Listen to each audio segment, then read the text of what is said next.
सभी हो सूने पड़े चमन को अपने देश वतन को है फिर से हमें सजाना है जीवन दीप बचाना। हिम्मत जरा दिखाना है मिलके इसे हराना। हिम्मत जरा दिखाना है मिलके इसे हराना।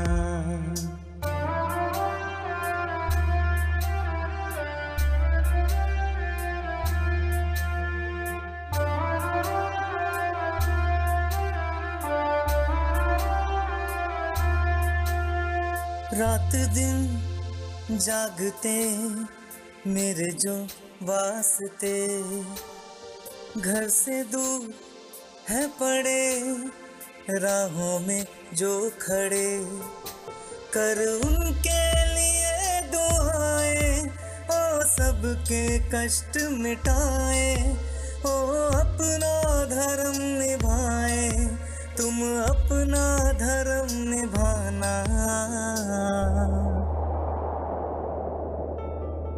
धीरज जरा दिखाना है मिलके इसे हराना।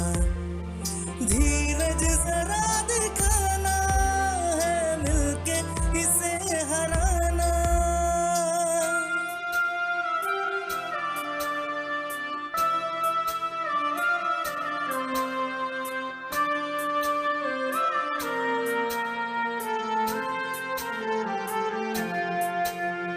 भूखा ना रहे कोई दर्द ना सहे कोई थोड़ी खुशी थोड़ा गम बांटेंगे मिलके हम।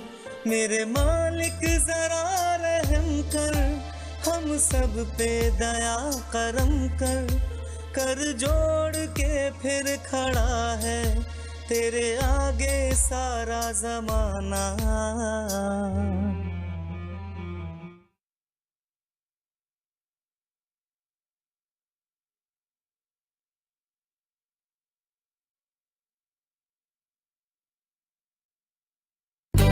हमारा डेजर्ट आ गया पर हमारी चैंपियन नहीं आई अब तक। बिल भरने के पहले तो आएगी ना। सो गर्ल्स क्या हो रहा है? बिल हो रहा है। चल अपना कार्ड दे। पिन दे। RBI कहता है अपना पिन, OTP, CVV या इंटरनेट बैंकिंग पासवर्ड किसी को ना दे। ऑनलाइन बैंकिंग सिर्फ अपने ही कंप्यूटर, मोबाइल और सिक्योर नेटवर्क से करें। हाँ, ये खाने की चैंपियनशिप थी क्या? RBI कहता है जानकार बनिए, सतर्क रहिए। Hey girls! Congratulations! आज तो पार्टी चाहिए। पहले चैंपियन के साथ सेल्फी लेंगे। आइडिया, यही करते हैं पार्टी। Pizza party. ये चल अपना कार्ड और पिन दे। मेरे कार्ड की डिटेल्स मैं खुद ही डालूंगी। RBI कहता है अपना पिन, OTP, CVV या इंटरनेट बैंकिंग पासवर्ड किसी के साथ शेयर ना करें। ऑनलाइन बैंकिंग सिर्फ अपने कंप्यूटर, मोबाइल और सिक्योर नेटवर्क से करें। Bye girls. कहाँ जा रही है? सुना नहीं। No sharing. RBI कहता है जानकार बनिए, सतर्क रहिए।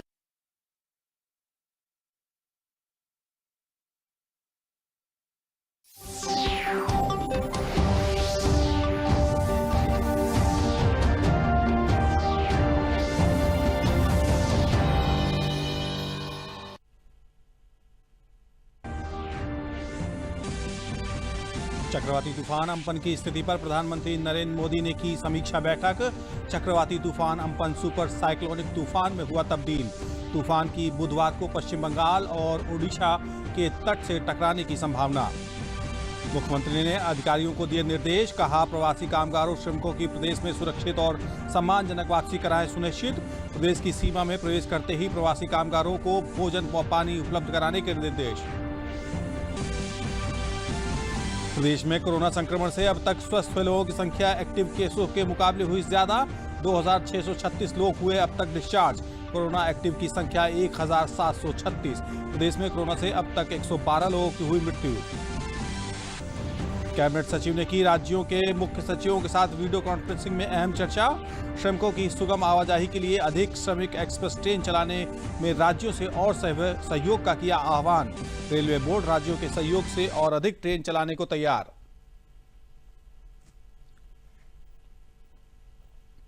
नमस्कार, मैं हूं हिमांशु सोनकर और अब समाचार विस्तार से।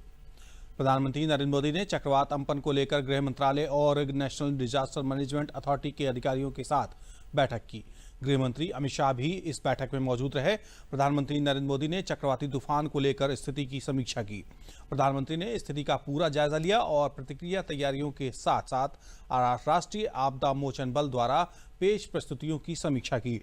इस दौरान डीजी एनडीआरएफ ने बताया कि 25 एनडीआरएफ टीम्स को जमीन पर तैनात किया गया है, जबकि 12 अन्य रिजर्व में तैयार हैं। एनडीआरएफ की 24 अन्य टीमें भी देश के विभिन्न हिस्सों में स्टैंड बाई पर रखी गई हैं।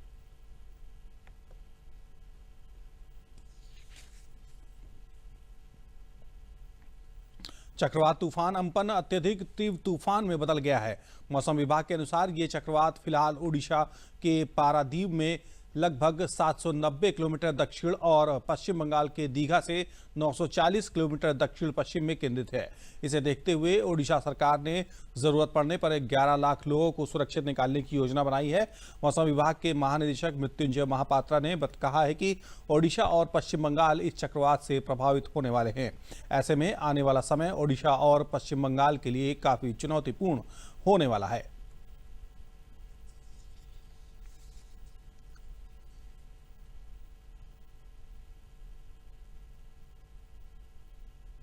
एक्सट्रीमली सीवियर साइक्लोन स्टॉर्म उनका लार्ज स्केल डैमेजिंग इम्पैक्ट रहेगा वेस्ट बंगाल में और एडजॉइनिंग बांग्लादेश एरिया में, और इसके साथ ऑल्सो सम डैमेजिंग इम्पैक्ट रहेगा नॉर्थ कोस्टल ओडिशा डिस्ट्रिक्ट्स में। और इसका विंड स्पीड होगा 165 to 175 kmph, gusting to 195 kmph। इसके साथ जो एसोसिएटेड स्टॉर्म सर्ज है, टाइडल वेव है, वो 4 to 6 मीटर है। देश में कोविड-19 के मरीजों के स्वस्थ होने की दर 37.5% हो गई है। पिछले 24 दिन के दौरान संक्रमित मामलों के दोगुने होने की दर 11.5 रही, जो पिछले 3 दिन में गिरकर 13.6% रह गई। स्वास्थ्य मंत्रालय के मुताबिक देश में अभी तक कोविड-19 से 96,169 व्यक्ति संक्रमित हुए। इनमें से 36,824 लोग स्वस्थ हो चुके हैं। कोविड-19 के संक्रमण से कुल 3,029 लोगों की मौत हो चुकी है।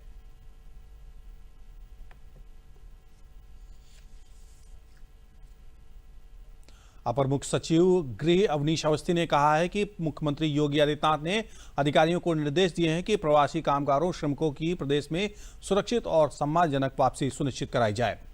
मुख्यमंत्री योगी आदित्यनाथ ने कहा है कि प्रदेश की सीमा में प्रवेश करते ही प्रवासी कामगारों और श्रमिकों को भोजन व पानी उपलब्ध कराया जाए। इसके बाद उनकी स्क्रीनिंग करते हुए उन्हें सुरक्षित व सम्मानजनक ढंग से उनके गंतव्य तक पहुंचाया जाए। प्रदेश के अपर गृह सचिव अवनीश अवस्थी ने प्रेस कॉन्फ्रेंस कर जानकारी दी है कि मुख्यमंत्री ने निर्देश दिए हैं कि आला अधिकारी प्रवासी श्रमिकों की वापसी के लिए हर प्रदेश से संपर्क में रहें और हर हालत में जहां भी जिन भी प्रदेशों में सूची कामगारों की श्रमिकों की आ जाती है, उनको सुरक्षित वापस लाने की व्यवस्था की जाए।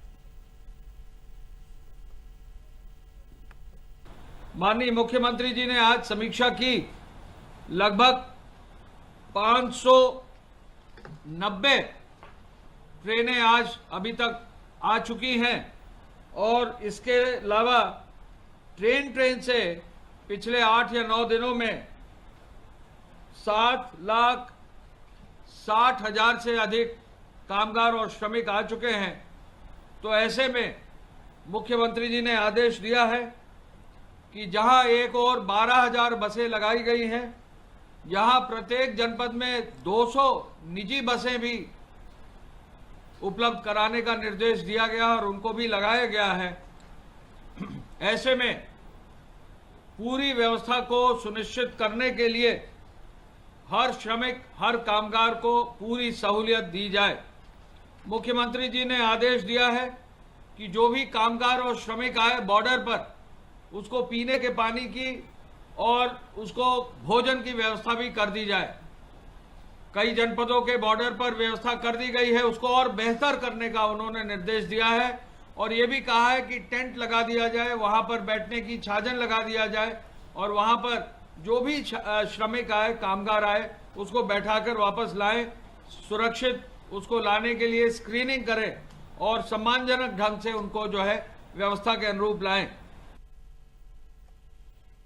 प्रमुख सचिव स्वास्थ्य अमित मोहन प्रसाद ने कहा कि प्रदेश में कोरोना संक्रमण से ठीक हुए लोगों की संख्या एक्टिव केसों से ज्यादा हो गई है। प्रदेश में 1763 एक्टिव केसों के मुकाबले हुई 2636 लोग ठीक हो चुके हैं। फिलहाल प्रदेश में कुल मिलाकर प्रदेश में 4500 संक्रमण के केसेस आए हैं और 112 लोगों की इससे मृत्यु हुई है।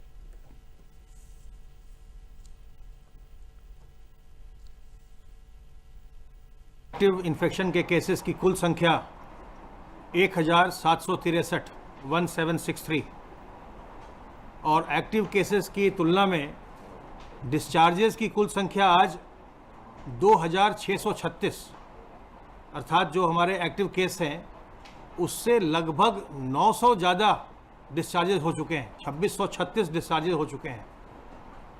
कुल मिलाकर के प्रदेश में 4511 संक्रमण के केस आए हैं और 112 लोगों की इससे मृत्यु हुई है। कल जो सैंपल टेस्ट हुए वो 6247, तो अब आप देख रहे हैं कि जो सैंपल के टेस्टिंग की संख्या है वो अब 6000 के ऊपर विगत कुछ दिनों से चल रही है।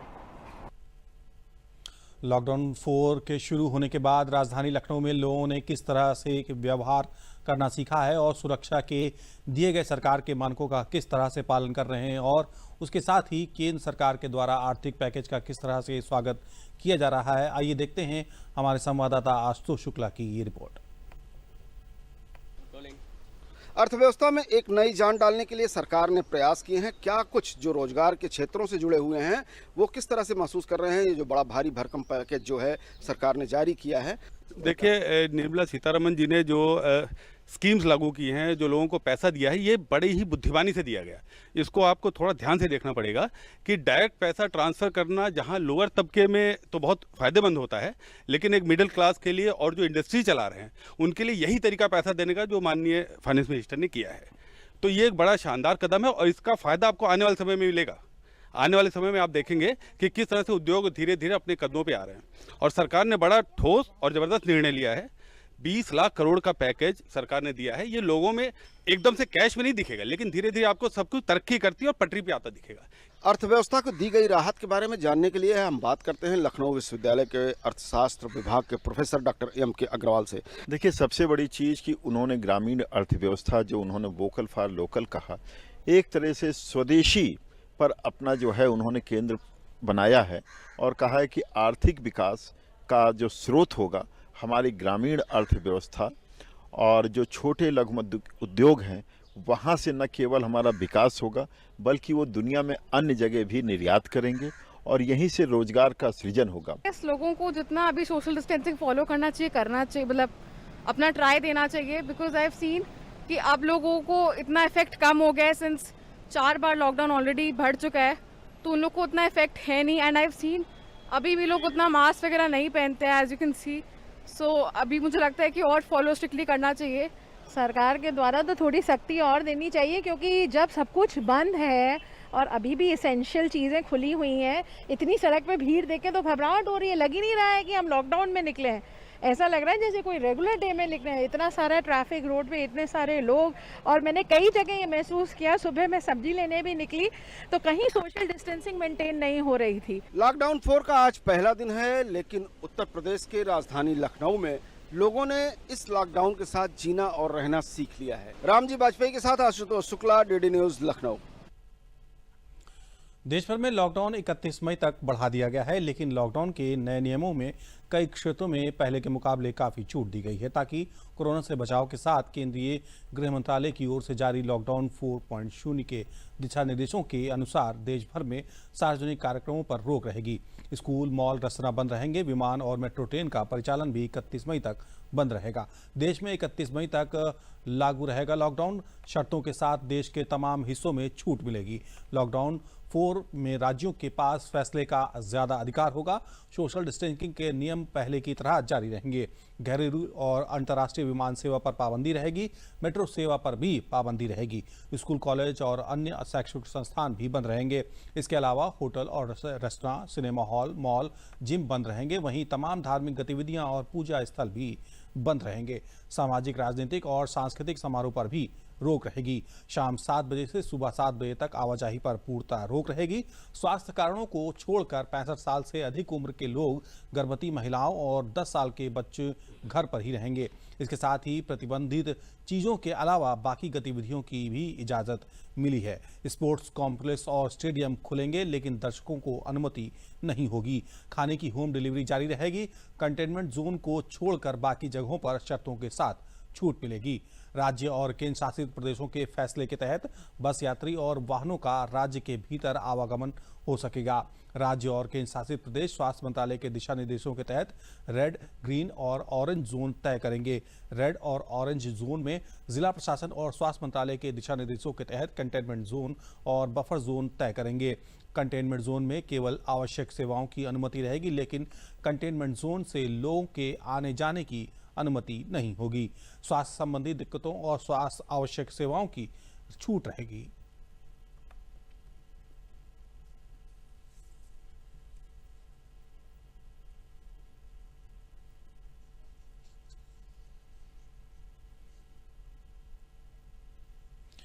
कैबिनेट सचिव राजीव गौबा ने वीडियो कॉन्फ्रेंसिंग के जरिए सभी राज्यों से अनुरोध किया है कि ज्यादा से ज्यादा श्रमिक स्पेशल ट्रेन चलाने में सहयोग करें, ताकि प्रवासी मजदूरों की आवाजाही को सुगम बनाया जा सके। रेलवे बोर्ड के चेयरमैन ने भी कहा है कि अगर राज्य तुरंत मंजूरी दे दें तो ज्यादा ट्रेनें चलाई जा सकेंगी। राज्य सरकार से ये अनुरोध किया गया है कि प्रवासी मजदूरों की सुरक्षा और शहर के लिए जिलाधिकारियों और पुलिस अधीक्षकों को जिम्मेदार ठहराया जाए। इसके साथ ही ये भी कहा गया कि जो भी पैदल चलते पाए जाएं उन्हें कैंपों तक पहुंचाया जाए और श्रमिक स्पेशल ट्रेनों की व्यवस्था की जाए।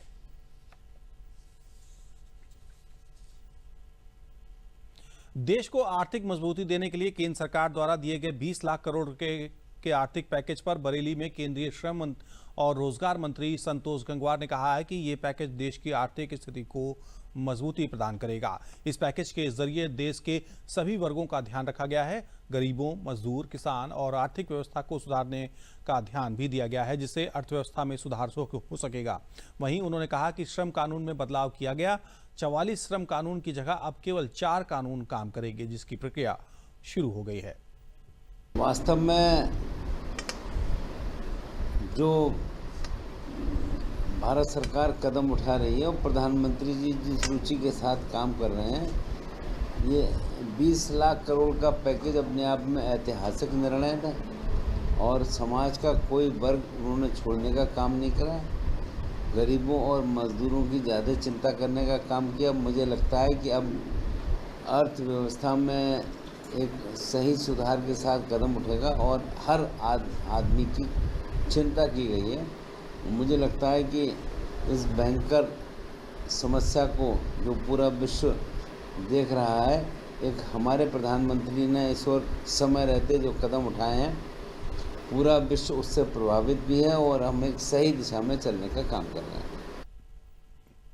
कोरोना के कारण पैदा हो रहे संकटों के बीच भारत सरकार ने छोटे उद्योगों को बढ़ावा देने के लिए जो राहत पैकेज की घोषणा की है, इससे गाजियाबाद की तमाम छोटी औद्योगिक इकाइयों के लिए संजीवनी का काम किया है। गाजियाबाद जिले में तकरीबन 27,000 MSME को प्रत्यक्ष और अप्रत्यक्ष रूप से इसका पूरा लाभ मिला है। इस राहत पैकेज से गाजियाबाद के औद्योगिक क्षेत्र में सभी उद्यमियों ने सरकार के इस कार्य की सराहना कर रहे हैं और इसे सरकार का एक अच्छा कदम बता रहे हैं।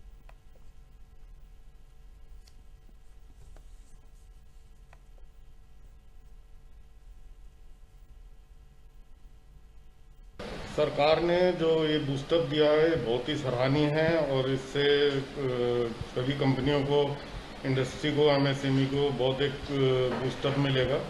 और इसमें थोड़ा सा प्रारूप में ये है कि जैसे ESI का है तो ESI से लेबर को डायरेक्ट, इस समय जो कंपनियों को सबसे ज़्यादा प्रॉब्लम है वो सैलरी देने की प्रॉब्लम है इस समय, जिस समय लगभग सभी कारखाने बंद हैं और सभी कंपनियों को श्रमिकों के वेतन देने हैं।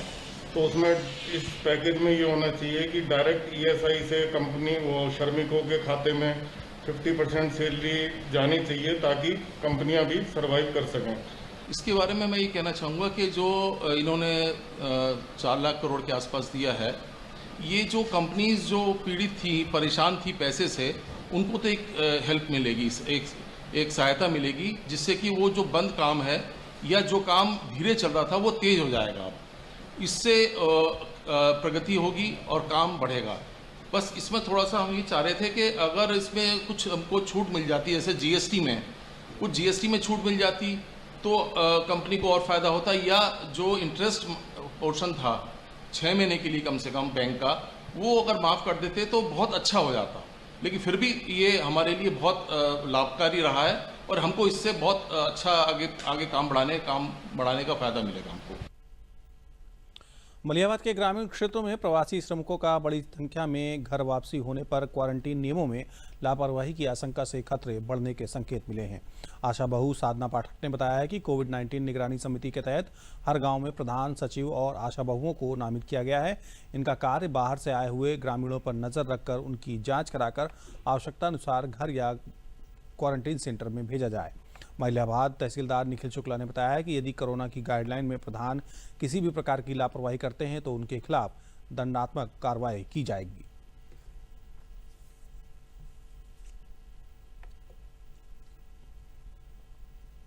जो बाहर से लोग आते हैं उनको हम लोग उनकी निगरानी करते हैं। उसमें ग्राम प्रधान और सचिव, ये सब लोग हम लोग पूरा इसमें सहयोग देते हैं। और देने के बाद जैसे बाहर से कोई लोग आते हैं तो हम लोग उनको बाहर ही रोक लेते हैं। रोकने के बाद जो है उनकी जांच करवाने भेजते हैं। और जांच करवाने के लिए हमारी हॉस्पिटल हम तुरंत फ़ोन करते हैं, वहाँ से टीम आती है और उन लोगों को ले जाती है। उन लोगों को ले जाने के बाद उनकी जांच करवाती है। जो व्यक्ति जो सरकारी साधन से आ रहे हैं उनका तो हम आश्रय स्थल पर रखकर पहले उनका परीक्षण करा रहे हैं और उसके बाद उनको जो है लक्षण न पाए जाने पे ही घर भेज रहे हैं होम क्वारंटीन के लिए। उनको विशेष किट प्रदान कर रहे हैं ताकि वो घर पे अपना सुरक्षित रह सकें। लेकिन जो व्यक्ति स्वयं अपने साधनों से पैदल अभी तक या बसों से या अन्य साधनों से चले आ रहे हैं, एक तो जो है ये स्पष्ट निर्देश भी है, उनसे अनुरोध भी है कि किसी भी प्रकार से पैदल या अन्य साधनों से ना आए। सुरक्षित रूप से सरकार उनको लाने के लिए प्रतिबद्ध है। उसके बावजूद भी जो लोग अभी तक अपने घरों में सीधे इन रास्तों से पहुंच गए हैं, उनके लिए निगरानी समितियां गांवों में बीडीओ के निर्देश के नेतृत्व में बनाई गई हैं।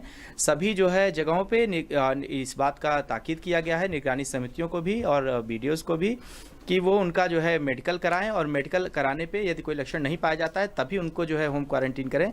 यदि कोई भी प्रधान या जो है या कोई अन्य व्यक्ति इस प्रकार की कोई सूचना को छिपाता है और छिपा के इस प्रकार से रखता है जो हमारे जो है बाद में प्रकाश में आती है, तो उस पर दंडात्मक कार्रवाई भी उसी प्रकार से की जाएगी जैसा कि जो नियमों में विहित है। गुजरात से श्रमिकों को लेकर एक ट्रेन अलीगढ़ पहुंची। स्पेशल ट्रेन से अलीगढ़ जनपद के आसपास के जनपदों सहित प्रदेश के विभिन्न जनपदों के 1800 प्रवासी श्रमिकों को लेकर गुजरात के मेहसाणा से पहुंची ये train. Aligarh junction railway station पर जिला प्रशासन ने श्रमिकों के स्वास्थ्य परीक्षण, खाद्य सामग्री, विश्राम करने और गंतव्य को भेजने के पूर्ण इंतजाम किए। इसके साथ ही मौके पर सोशल डिस्टेंसिंग का पालन किया गया। रेलवे स्टेशन और रोडवेज बसों को सैनिटाइज कराया गया। पुलिस प्रशासनिक अधिकारी व्यवस्थाओं को चाक चौबंद बनाने में जुटे रहे।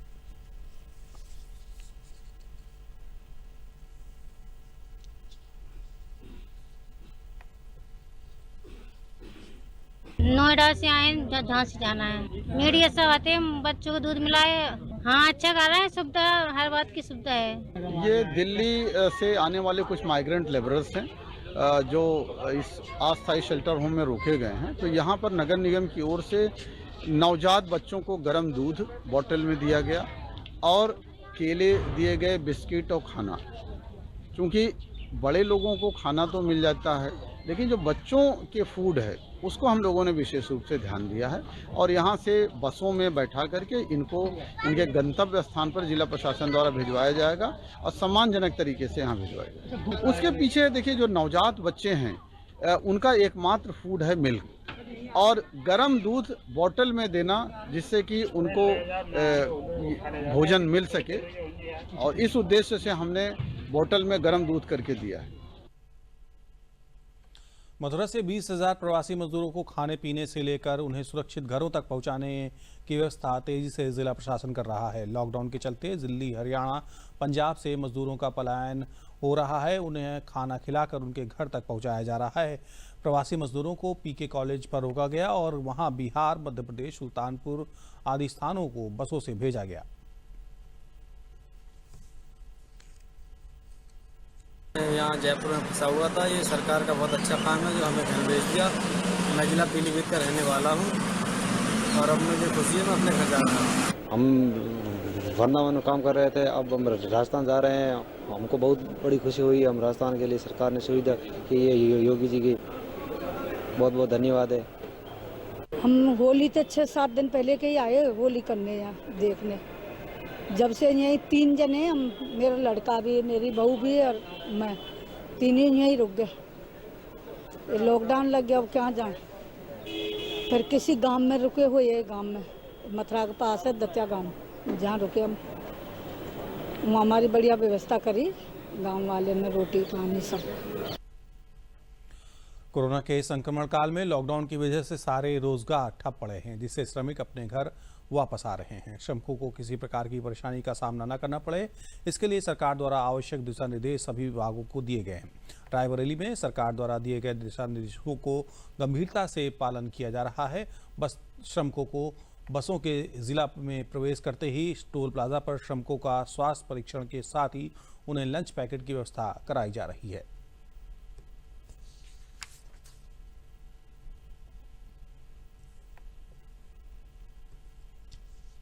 मैं जी रायबरेली लालगंज से आ रहा हूँ जी। मैं अपने भाई का ऑपरेशन के लिए यहाँ मोहन लालगंज गया था, वहाँ पे वो भर्ती करा के वहाँ से वापस आ रहा हूँ। भूख लगी थी जी, खाने के लिए यहाँ पे खड़े हुए। यहाँ बहुत अच्छी व्यवस्था है और कुल मिला के सरकार ये बहुत अच्छी पहल है जी। और यहाँ पे हम लोग खाना खा के हम लोग संतुष्ट हैं जी। यहाँ पे अब मेरा बच्चा भूखा है, इतनी दूर से हम आ रहे हैं, कहीं कोई दुकान खुली नहीं थी, भूखा प्यासा था, इसलिए यहाँ की दूध की व्यवस्था हो गई। इसलिए आप सरकार की वजह से हम लोग बहुत तरीके से 3 लोगों को क्या कहेंगे आप? हम यही कहेंगे सरकार हमारी तरफ से, अपनी तरफ से बहुत सहायता कर रही है हम लोगों को। कल हम 7,500 दोना मंगाए थे और 6,000 दोना हमारे ख़त्म हुए हैं। ऐसे अंदाज़ा लग रहा है शेष आदमी की गिनती नहीं कर पा रहे हैं। रात में 9:30 बजे हमको फिर दोने मंगाने पड़े हैं। रात में घर से उनके जो दोना बनाते हैं, क्योंकि ये छोटे दोना जो दुकानों में बिकते हैं इसमें काम नहीं हो पाता है। बड़े दोना गाँव से डिस्टेंस का पालन करते हैं, लेकिन जब बसें आती हैं 2-2, 3-3 बसें एक साथ खड़ी हो जाती हैं तो थोड़ा सोशल डिस्टेंसिंग में दिक्कत आती है। लेकिन इसके लिए तत्काल पुलिस व्यवस्था यहाँ लगी हुई है, वो लोग तत्काल आ जाते हैं, सोशल डिस्टेंसिंग का पालन कराते हैं। कोरोना महामारी के दौरान बड़ी संख्या में उत्पन्न हुए नौकरियों और जीविकोपार्जन के संकट से गुजर रहे लोगों के लिए आईआईटी कानपुर में कैंपस हाट द्वारा संचालित कॉल सेंटर की व्यवस्था की गई है, जिसमें तकनीकी द्वारा राशन सहित अन्य मदद पहुंचाने का अनूठा प्रयास आईआईटी कानपुर और कानपुर परिवर्तन फोरम द्वारा किया जा रहा है। मुसीबत में फंसे लोग टोल फ्री नंबर 1800-313-4090 के जरिए आईआईटी में कैंपस हाट के द्वारा संचालित कॉल सेंटर से बात करते हैं, जिससे के बाद टीम जांच कर जल्द ही उनकी सहायता की जाती है। इस सिस्टम का संचालन सहयोग ऐप द्वारा किया जाता है। इस ऐप में मदद चाहने वाले व्यक्ति की जॉब प्रोफाइल सहित अन्य आवश्यक विवरण भी एकत्र किए जाते हैं, जिसके ये डाटा व्यक्ति को रोजगार उपलब्ध कराने के साथ ही कुशल कामगारों से जोड़ने में भी मददगार साबित हो रहा है। यूबीए आईआईटी कानपुर का प्रोजेक्ट और हमारे यहाँ की एक स्टार्टअप कैंपस हाट और कानपुर परिवर्तन मिलकर ये प्रयास कर रहे हैं, जिसमें जो लोअर मिडिल इनकम क्लास के वर्कर्स हैं जो इस लॉकडाउन की वजह से अपने जॉब को खो चुके हैं, उनकी मदद के लिए ये आगे आए हैं। उनकी ये मदद एक कॉल सेंटर के थ्रू उनको मिलेगी, जिसमें वो एक निश्चित नंबर पर फोन कर सकते हैं और अपनी समस्याएं बता सकते हैं। और कैंपस हाट जो कंपनी है और कानपुर परिवर्तन के से जुड़े हुए लोग उनकी मदद करेंगे, जिस तरह की भी मदद चाहिए होगी। बाराबंकी में विलुप्त होने की कगार पर पहुंच चुकी कल्याणी नदी का जीर्णोद्धार प्रवासी मजदूरों द्वारा मनरेगा के माध्यम से शुरू किया गया है। इस कोरोना के संकट में जहां एक तरफ विलुप्त नदी को अपना अस्तित्व मिलेगा, तो वहीं दूसरी तरफ लॉकडाउन के चलते प्रवासी श्रमिकों को जीवन यापन के लिए रोजगार प्राप्त होगा। किसानों के लिए जीवनदायिनी रही कल्याणी नदी दशकों पहले सूख गई थी और नदी के तटों पर लोग कब्जा करते गए, जिससे नदी कब विलुप्त हो गई पता ही नहीं चला। मुख्यमंत्री योगी आदित्यनाथ के निर्देश पर विलुप्त हो चुकी नदियों के पुनरुद्धार के लिए साथ दिल्ली, मुंबई व पंजाब अन्य राज्यों से आए हजारों प्रवासी मजदूरों को रोजगार से जोड़ा जा रहा है। गांव की साफ सफाई से लेकर सड़क, नहर, पौधारोपण और छोटी छोटी नदियों और तालाबों को पुनर्जीवित किया जा रहा है।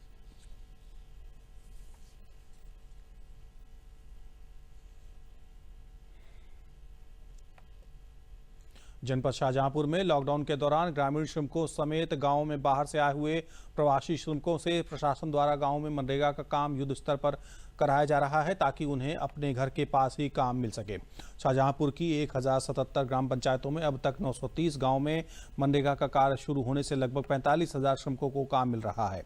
मजदूरों से गांव में तालाबों की खुदाई कराई जा रही है। इस दौरान सोशल डिस्टेंसिंग का ध्यान रखते हुए श्रमिकों से काम कराया जा रहा है।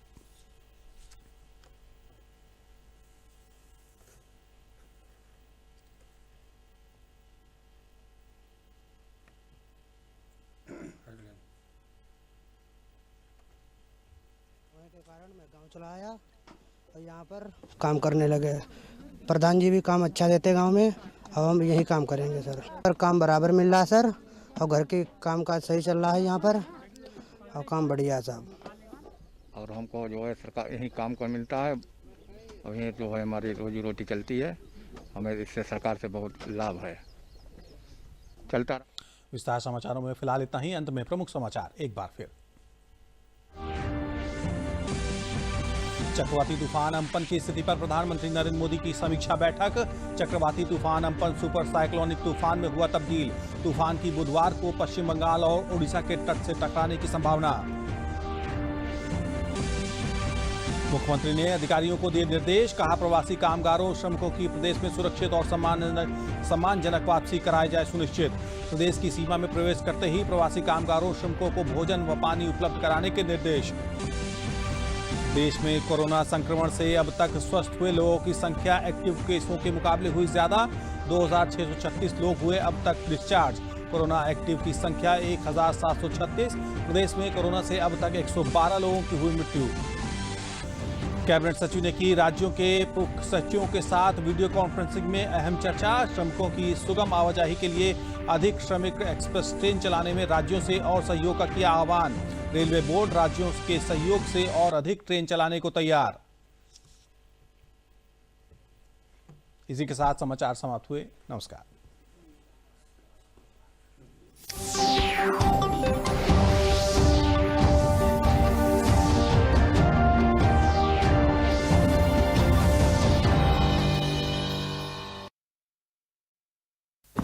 विशाल है ना, इसका सब प्रॉपर चलता है। कल उसके बैंक अकाउंट में 15,000 रुपए का फ्रॉड हुआ है, पता है? इसको तो कोई टेंशन ही नहीं होती है, देखना। टेंशन क्यों? मेरी कोई गलती नहीं थी। फिर भी फ्रॉड होने पर मैंने तुरंत बैंक को इन्फॉर्म कर दिया। आरबीआई कहता है अगर आपके अकाउंट से किसी ने धोखे से पैसे निकाले हैं तो बैंक को जल्द से जल्द इन्फॉर्म कीजिए। 3 दिन के अंदर इन्फॉर्म किया तो कोई नुकसान नहीं होगा। जितना लेट करोगे उतना ज्यादा नुकसान। और सुन, सब चलता नहीं है, प्रॉपर चलाना पड़ता है। आरबीआई कहता है